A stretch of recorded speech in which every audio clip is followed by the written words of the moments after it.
And good morning, everybody. I am 10 Tampa Bay meteorologist Rich Fields here in the 10 newsroom. Very active place, obviously, as we have a hurricane bearing down on the area right now. Hurricane Ian became a hurricane earlier this morning.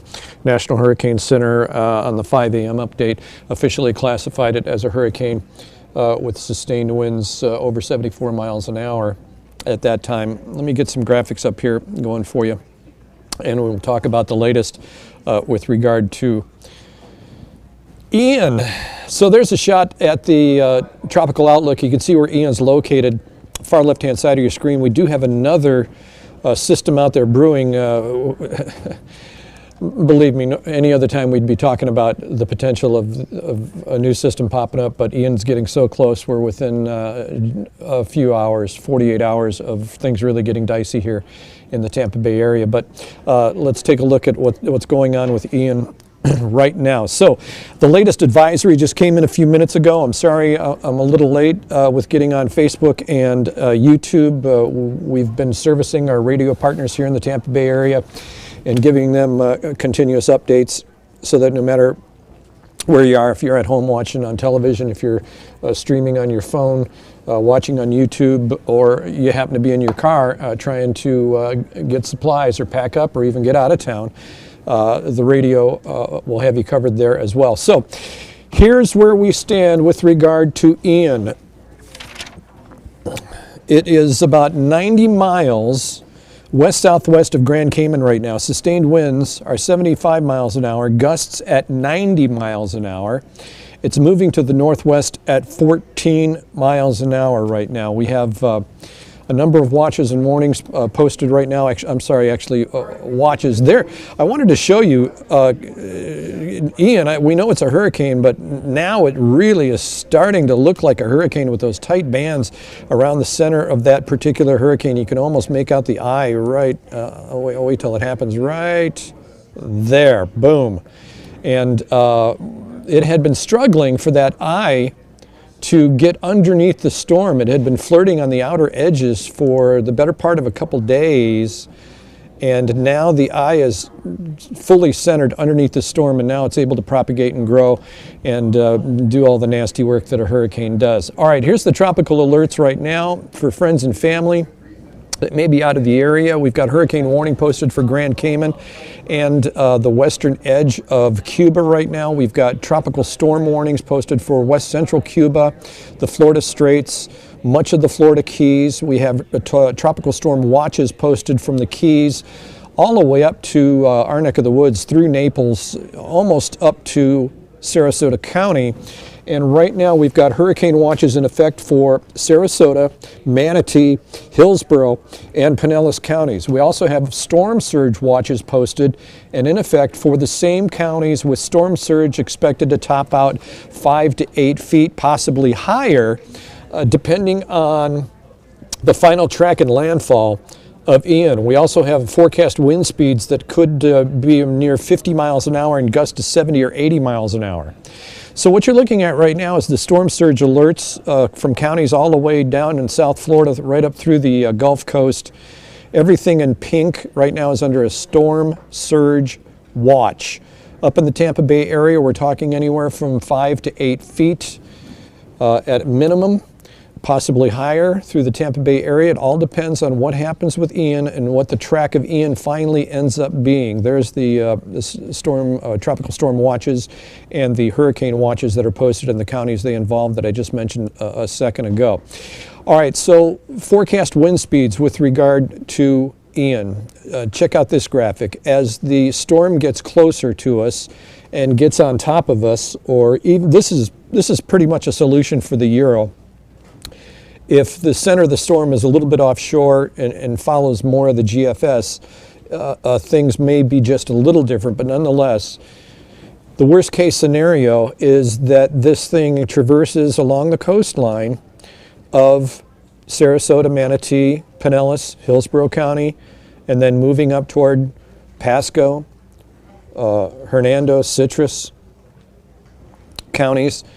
You can see with the way the winds whip around this thing in a counterclockwise circulation, the pressure in the center of the storm the winds literally push down on the water here in the center of the storm, and so it builds up.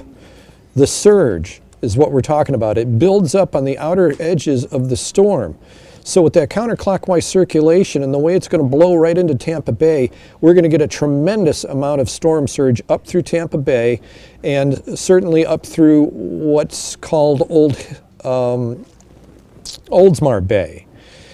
That could be 9 feet or more. And depending on the track of the storm, that's where we're going to find out exactly how things are going to top out. So what has happened to the storm? Well, it's gotten into that deep well of warm water we've been talking about in the Western Caribbean, just south of Cuba.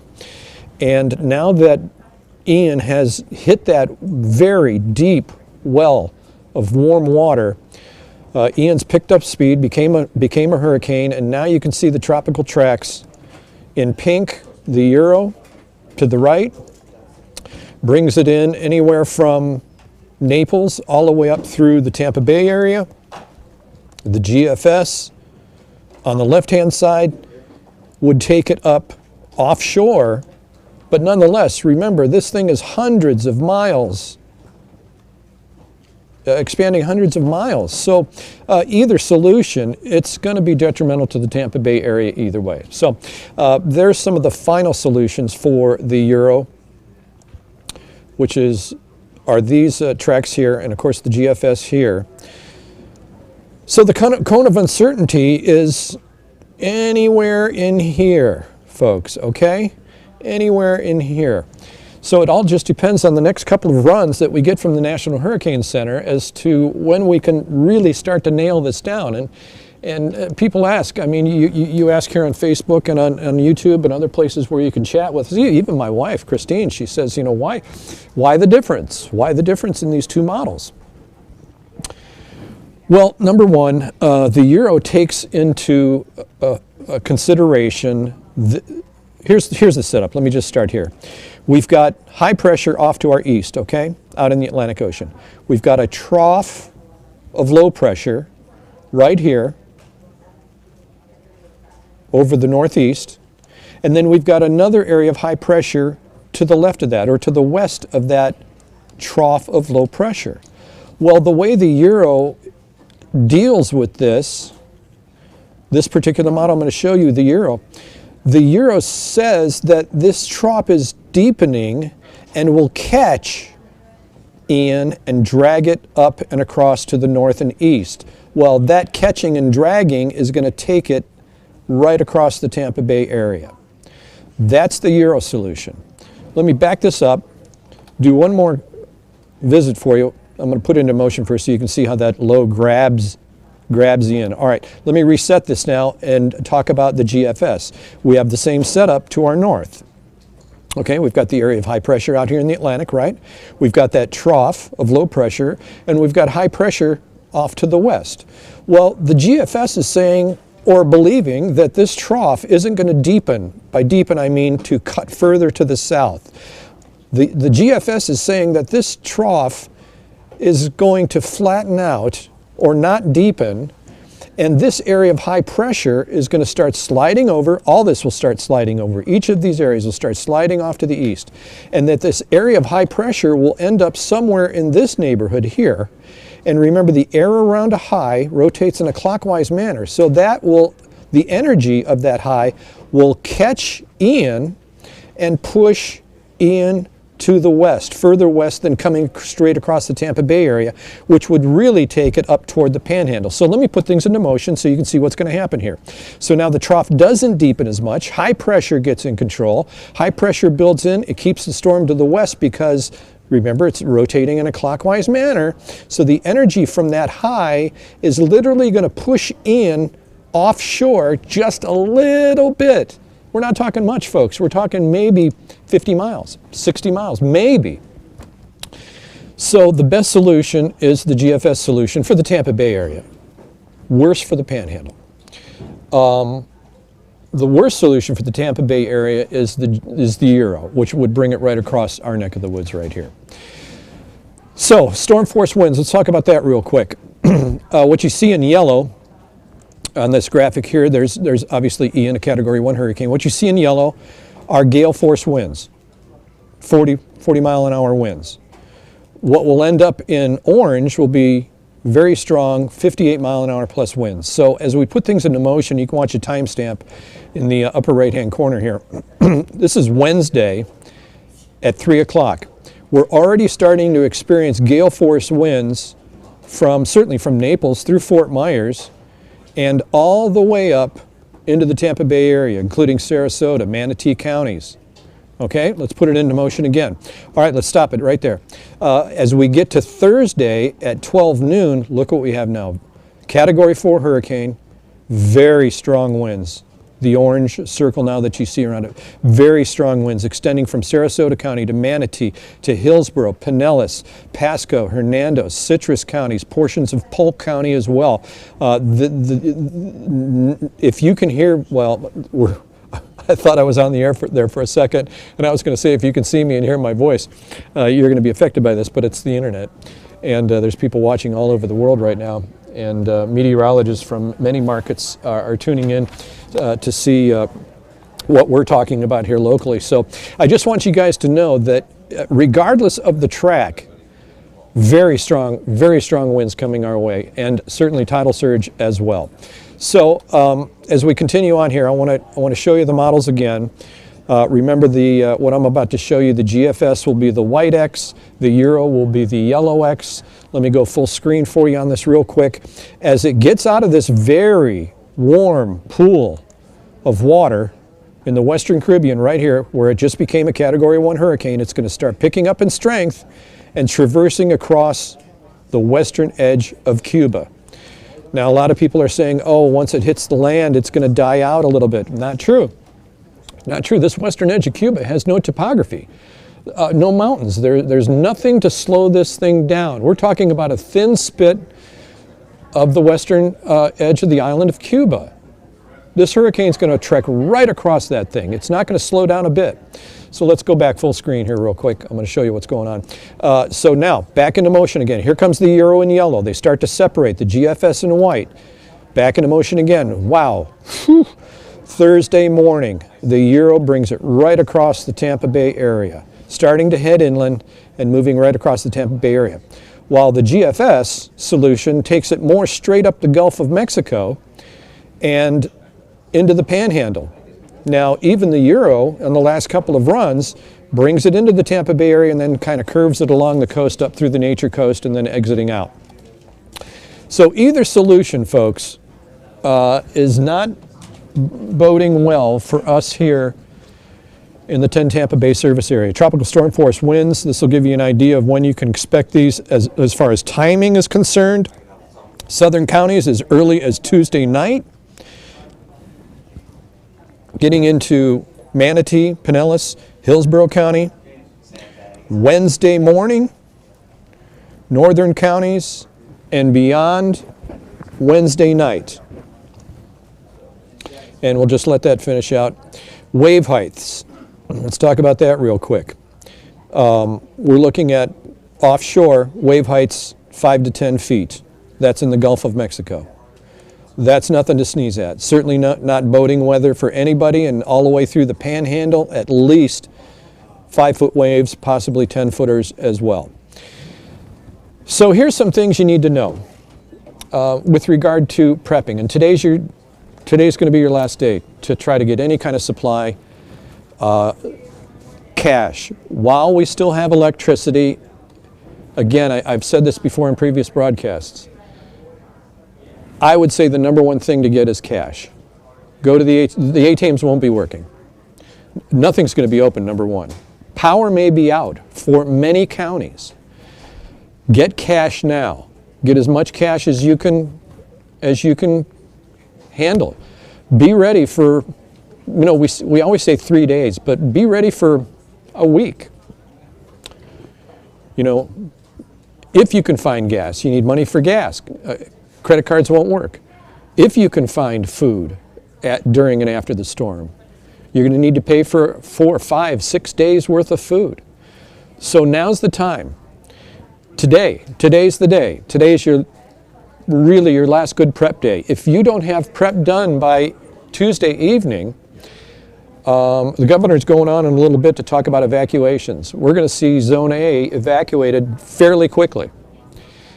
So here you go. Here's some prep needs to know. Today, not so bad. We've been mainly dry through the morning hours, scattered storms later today. So if you have anything to do outside, any kind of last minute tree trimming, cleaning of gutters, things like that. Gosh, I hope you didn't wait till today to do it, but if today's the day to do it, you might want to get that done before 2, 3 o'clock because we got some thunderstorms moving into the area. Tomorrow, we're going to start out the day much like today, cloudy skies but dry. The rain and wind will increase as the day wears on, and we're talking about a good chance of near severe thunderstorms popping up tomorrow afternoon. After that, we're going to start feeling the effects of Ian. Now we're going to start getting the right front quadrant of the storm over our service area. Sarasota, Manatee, Hillsborough, Pinellas, portions of Polk, Hardy, Pasco, Hernando, Citrus counties. We're all going to be on the right side of the storm. This is the worst side of the storm to be on. What we like to call the dirty side of the storm, because that's where all the dirty deeds are done. The highest winds, the highest storm surge, the highest numbers of tornadoes. So we're going to be on the right side of this storm, no matter how it plays out, whether the GFS track verifies or whether the European verifies. So getting things done before tomorrow evening is absolutely a must, okay? Because tropical storm force winds are going to arrive by tomorrow night. So we want you to be prepared.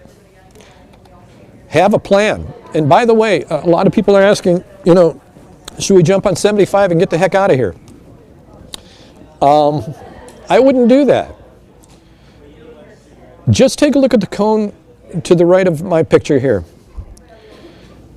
If you jump on 75, trying to get out of the Tampa Bay area, Sarasota, Manatee counties, Polk, Hillsborough, Pinellas, number one, it's going to be jam-packed and clogged. Number two, you're going to be heading north. This storm is heading north. If it doesn't end up in the Panhandle, it's going to end up more of the center of the state, up by the Georgia-Florida line, or very near the Panhandle. And then where are you? Because now you're dealing with a Category 2 or Category 1 hurricane up in North Florida. The place to go, let me go full screen here, in my opinion, and I think if you ask any other the meteorologist on staff here at 10 Tampa Bay, I would head southeast. I would head to Miami-Dade. I would head to Fort Lauderdale. I would head anywhere on the east coast of South Florida. That's going to be a safe zone. Don't get me wrong, there's still going to be high wind speeds and some other things to contend with, but there's not going to be any tidal surge. There's not going to be storm surge. There's not going to be the number of tornadoes or any of the other factors that we're going to be dealing with because we are on the immediate right side of the storm. I'm sorry if it's loud behind me, but there's a station-wide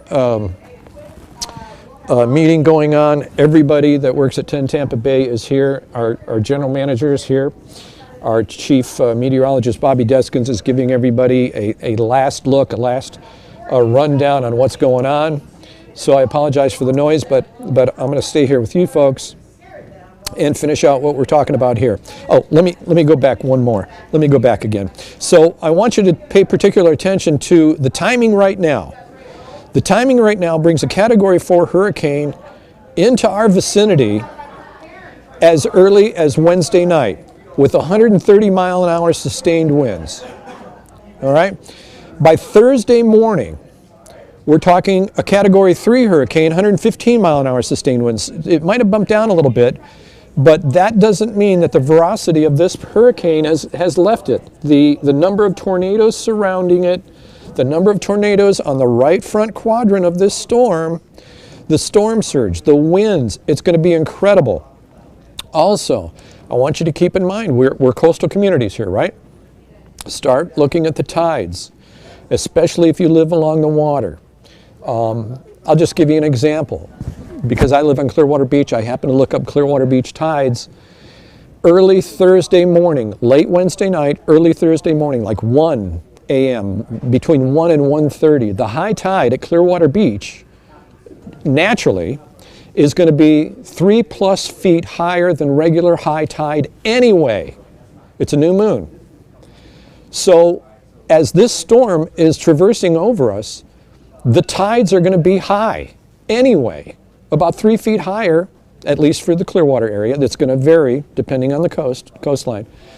But through Pinellas County, they're going to be 3 feet higher than regular or mean high tide. Now you start adding storm surge on top of that. That's early Thursday morning, okay? All right, so let's move along here and get through this real quick. Here are the threats that we can expect Tuesday through Thursday. I've been talking about the high winds. Those are going to start ramping up with some of the outer bands. We're going to see, as this storm comes in, some of the outer bands. They might be a little weaker, but some of the outer bands are going to bring us in some of the first doses or tastes of Ian. And you can see from this graphic that by Tuesday evening into early Wednesday morning, the winds are going to start picking up. By Wednesday night, we're talking about some significant winds coming our way. By early Thursday morning into Thursday night, now we're into a critical area with the greatest threats for winds. Thursday morning through Thursday night with winds. Look at rain and flooding. Remember, the outer bands are going to get to us by Tuesday evening, Wednesday morning. They start ramping up. Look at how they increase that by Wednesday night into early Thursday morning. This is just rain flooding. This isn't storm surge flooding. We're just talking about copious amounts of rain, 6, 7, 8, 9 inches of rain. We've had so much rain lately, the ground is saturated anywhere. There's nowhere for this water to go. So we're talking about an extreme chance of urban flooding. And when I say urban, I just don't mean downtown. I mean if you're in the greater Tampa Bay area, anywhere from Wednesday night through Thursday night, flooding, all right? The storm systems are going to be backed up already. They're going to be, certainly for coastal communities, you've got the tidal surge that is, or the storm surge that has brought water levels up. Storm drains can't exit out any water. Now you've got copious amounts of rain as well. It's going to linger. Don't expect it to run off fairly quickly. It's not gonna. We're in for the long haul here. Tornadoes. Tornado activity could start picking up Tuesday evening to Wednesday morning, but then really start ramping up. Our potential for tornadoes Wednesday night into early Thursday morning, and then all day Thursday. The chance for tornadoes is extremely high when we're on the right-hand side of this storm. Storm surge. All right, class, what's the #1 killer with regard to a hurricane? Storm surge. When we're talking about high tide already being 3 foot higher than normal, now on top of that we're adding 5, 6, 7, 9 foot storm surge in northern Tampa Bay. A lot of the area is going to be covered with storm surge. Certainly the northern part of Tampa Bay, as the water is pushed, that counterclockwise circulation, pushing that water up Tampa Bay, from the Skyway Bridge all the way up to northern Tampa Bay. It's got nowhere to go now. It starts getting into Old Oldsmar Bay. It just starts pushing on land and starts taking over much of northern Pinellas County and northern Hillsborough County. That's a scenario. Anything could, this storm could change and turn on a dime. Who knows what's going to happen? But right now, with all the parameters that we can look at, it looks like we are in line for a Category 3, 4 hurricane hitting the Tampa Bay area. So we just want you guys to be informed, prepared, and connected. One more time, I just want you to take a look at the timing. Category 4 Wednesday morning offshore, Wednesday night just offshore, and moving in as a Cat 3 This is the center of the cones, by the way. This is the center of both the GFS solution, which is over here, and the Euro solution, which brings it over here. This is the center of all of those spaghetti plots, okay? Remember, this white line, this cone of uncertainty, this white line could be the center of the storm. The storm center, the eye, could be right here. And so now, in concentric circles around it, everything else is happening. The eye could be over here. We just don't know. This is the cone of uncertainty right now, but what we're giving you is the scenario for this storm to come up straight through the Tampa Bay area, or just offshore the Tampa Bay area, and on up into the Panhandle. Here's that ocean heat content I talked about, where Ian has just landed into it, deep well of very warm water, moving through it right now. We'll be traversing across Cuba very shortly, very quickly here. And then the spaghetti plots all bring it up. Well, the European model right there, and then the GFS model varies offshore. So, just keep in mind that the tropical wind force winds will be, I'm listening as well as I'm talking to you guys, and I just need to talk to you guys. The tropical storm wind probabilities really start picking up Tuesday night into early Wednesday morning, and then get extreme by Wednesday morning into Wednesday night, early Thursday morning. All right? We've compared the models. We talked about those a couple of minutes ago. I'll show you again the difference between the GFS and the Euro. They vary. The yellow Euro model brings it across the Tampa Bay area, or very close to the Tampa Bay area. The GFS keeps it offshore, and both pretty much end up in the same space. So that's what we have for you right now. We just want you to be informed, prepared, and connected. That's our mantra here. We will probably be evacuating this facility tonight, tomorrow, because we are in a number one, an evacuation zone. We're very low here. Our station is right on Tampa Bay on the west end of the Gandy Bridge. So we are, I mean, the water's lapping behind the station. So we are in an evacuation zone, and we are going to be leaving this facility, going to our other facility, our emergency facility in Tampa. And everybody here, all these people you see walking behind me, are going to 12-hour shifts as of, I believe, noon today. So all of us will be working 12 hours on, 12 hours off, and we'll be broadcasting from our emergency facility over in Tampa. Okay, let me get online here real quick and see if anybody's asking any pertinent questions, anything I can answer. And if I can't answer it, I've got Bobby and Grant and everybody else right behind me. Rich, what about the southern viewing counties? I hope I answered that for you. El Mario, Centella, southern counties. Are you talking about Manatee, Sarasota? All in the beeline. Jennifer, you see that there's discrepancies in the models, and there are discrepancies in the models, and things could change. The storm could follow the GFS track. I hope you saw what I showed you, the differences in why, but I'll go through it again. I happen to have the graphic up right here. So the Euro model is taking into consideration that this trough of low pressure deepens, and by deepens that means cuts further to the south down here. If that happens, I'll put it into motion, that low is going to grab Ian, take it right over the Tampa Bay area, right across the state of Florida, and up into that low. The GFS model, however, is saying or believing that this trough is not going to deepen down and grab Ian, that this area of high pressure right here is going to traverse over, all of this will traverse to the east, and this area of high pressure will then be off to our north, and with its clockwise circulation is going to push Ian or nudge Ian further out to sea, out to the Gulf. So let me put it into motion, and you can see that the trough doesn't grab it in this particular scenario, that the area of high pressure builds in. Actually, the area of high pressure amplifies around it and pushes Ian offshore.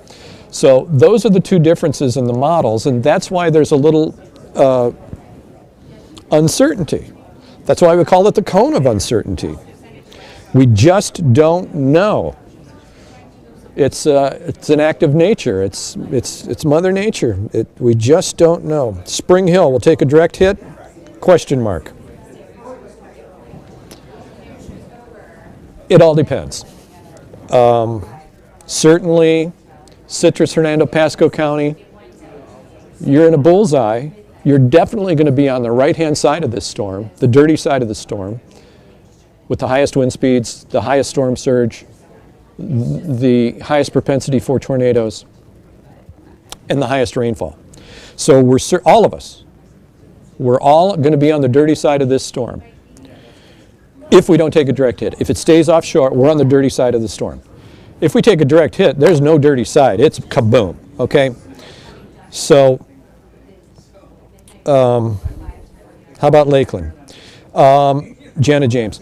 Right now, inland communities are certainly going to be receiving copious amounts of rain, very high winds, the possibility of tornadoes wrapping around this hurricane and some of the outer bands. But you're not going to be obviously dealing with storm surge, which is the #1 killer and the reason to evacuate. So Lakeland, I mean, you could be right on the edge. But if it takes that Euro track, comes across Tampa Bay and continues to traverse across the state in a northeasterly fashion, like from Tampa Bay to Jacksonville, things change for you, Lakeland. Just higher winds, more rain, more possibility of tornadoes. Let me back up because I was at the end of the thread there. Nowhere is safe. No, John Crabb, we're not all going to die. But again, let me look for the picture of the state of Florida here real quick and pull this up for you. If you are wondering where to go, if you're in the viewing area and you're wondering where to go, my suggestion, and I believe the suggestion of anybody that's working here right now, would be over here by West Palm Beach and Miami. Anywhere through Miami-Dade County, West Palm, anything in the southern counties of the state of Florida, the southern third of the state of Florida, you should be fairly well protected. Trust me, the folks in Miami are breathing a sigh of relief that this one's coming into the Gulf right now. So I hope that helps you out a little bit.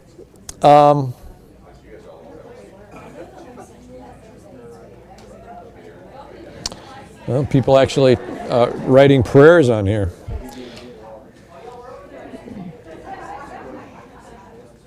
Thanks, Becky Bibby.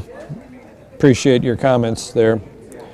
You can watch this back. Once I'm done, this will be posted, this entire Facebook Live, YouTube Live. You can go back and watch it, scan through it, find the pertinent thing that you're asking about. It's right there. I think we answered everything else. Airport will be closed. About when? Don't know that yet. We do know that when wind speeds reach a certain threshold.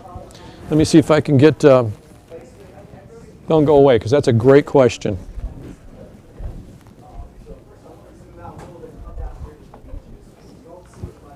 Hey, Grant. I'm going to get Grant Gilmore over here. He's going to talk to you. We're live on Facebook and YouTube. Really good question. What's the threshold for airport closing down?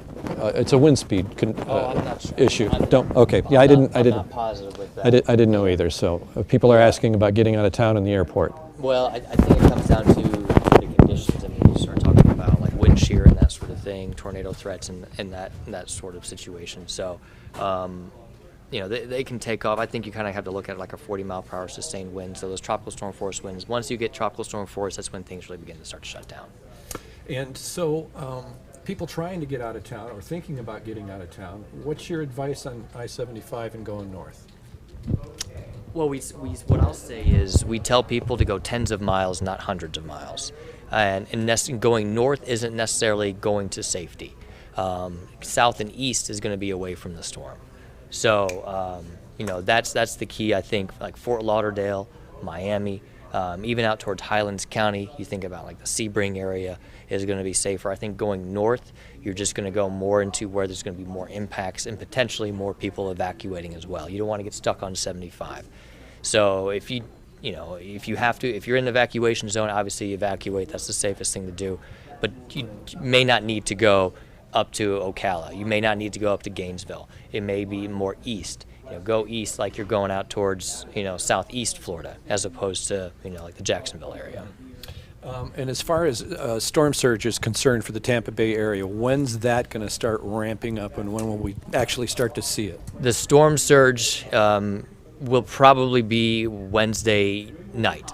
The worst of it's going to be Wednesday night into the day on Thursday. You were looking at some of the tide times. You got some high tide times into Thursday morning, early Thursday morning, so it's overnight. Unfortunately, you got nighttime highest surge potential. That's scary. That's concerning to me.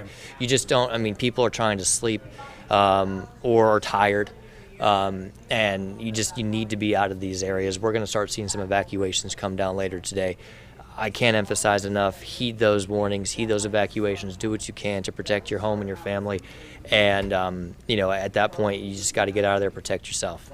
Number one killer for hurricanes? Yeah, it's surge. It's surge in water. Water's scary. Yeah, we talked about tornadoes, not the number one killer. Folks say, it's tornadoes. I said, class, what's the number one killer? It's not tornadoes, storms. No. But let's talk about tornadoes real quick. And some of those outer bands and that dirty, right front. We'll start to see some of those outer bands begin to arrive, I think, late tomorrow. So tomorrow afternoon, tomorrow evening, we could see some of those very fringe bands start to move into the area. So going to bed Tuesday night, have that weather radio, right? Have that way to get notifications because yes, tornadoes are much smaller in the grand scheme of things than a hurricane, but it can still cause damage. It can still hurt you, hurt your family. So we got to start being very weather aware Tuesday night. And we've had a lot of rain lately. The ground's saturated. There's nowhere for rainfall to go.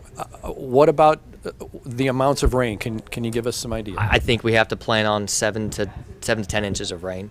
And especially because what we're going to see, the storm's going to come in, it's going to slow down, and that tropical range is going to continue. We get those summer thunderstorms that come in, it drops an inch or two of rain in an hour, 2 hours. We've got street flooding. We're going to extend that over a matter of 12, 24 hours.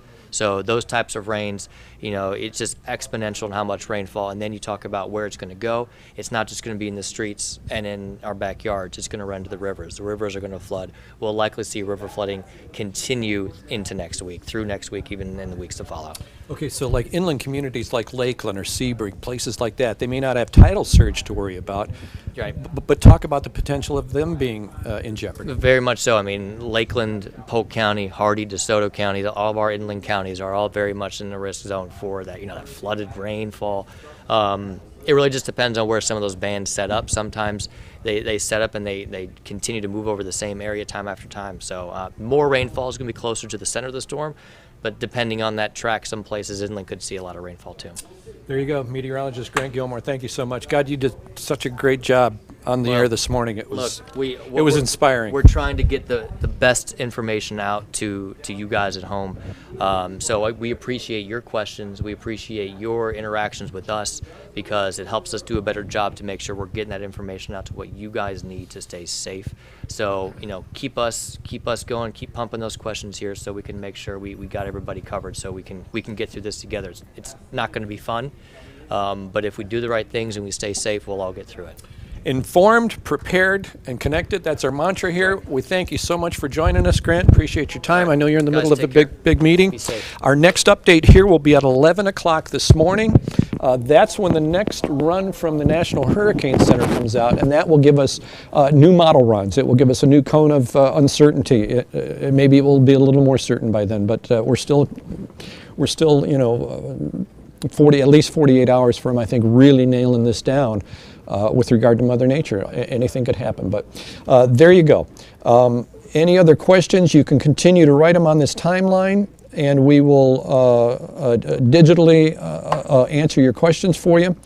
I will put this up just as a reminder that our next update is coming up in the 11 o'clock hour today.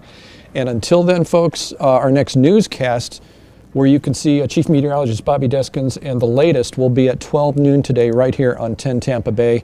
And until then, we will see you on TV.